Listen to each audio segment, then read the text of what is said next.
వేసవి కాలంలో మామిడి పండ్లలో రారాజుగా నిలుస్తుంది. ఈ పండ్లు తినడానికి జనాలు సీజన్ వస్తుంది అని ఎంతో ఆతృతగా ఎదురు చూస్తూ ఉంటారు. ఈ జ్యూసీ పండ్లలో విటమిన్ సి, మెగ్నీషియం, పొటాషియం మరియు ఫైబర్ పుష్కలంగా ఉంటాయి.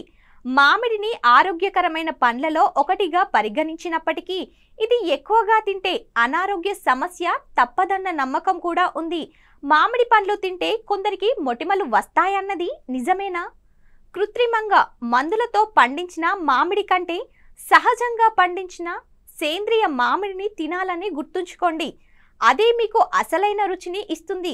అంతేకాదు మొటిమలను ప్రేరేపించే ప్రమాదాన్ని తగ్గిస్తుందని నిపుణులు చెప్తున్నారు. మరియు మామిడి పండ్లలో చక్కెర అధికంగా ఉండటం మనందరికీ చాలా ఇష్టం. ఎక్కువ చక్కెర మొటిమలను దారితీస్తుందని గుర్తుంచుకోండి.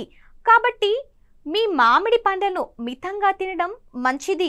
మామిడి పండ్ల వల్ల మొటిమలు రావు, కానీ కొన్నిసార్లు చర్మంపై ఎలర్జీ కారణాలు కనిపిస్తాయి. అందువల్ల బలవర్ధకమైన రసాయనాలు అధిక గ్లైసమిక్ ని కలిగి ఉంటాయి. ఇది మొటిమలకు గురయ్యే చర్మంపై పగుళ్లను కలిగిస్తుంది. అలాగే మామిడి పండ్లు మొటిమలకు కారణమవుతాయని మీరు అనుమానించినట్లయితే మామిడి పండ్లను ఎక్కువగా తీసుకోకపోవడమే మంచిది. మామిడి పండును తినడంలో చాలా మంది జాగ్రత్తలు తీసుకోవాలి. మీ చర్మంపై మామిడి తొక్కను తాకడం మానుకోండి. మామిడి పండును నేరుగా కొరకకుండా బదులుగా కట్ చేసి పండ్లను తినండి. దానివల్ల ఎలాంటి అలర్జీలు రాకుండా ఉంటాయి. పచ్చిగా తినడం కంటే వండిన మామిడికాయ వంటలను తినడం ఉత్తమం. ఇలాంటి మరిన్ని టిప్స్ కోసం మన ఈహా హెల్త్ని సబ్స్క్రైబ్ చేసుకోండి.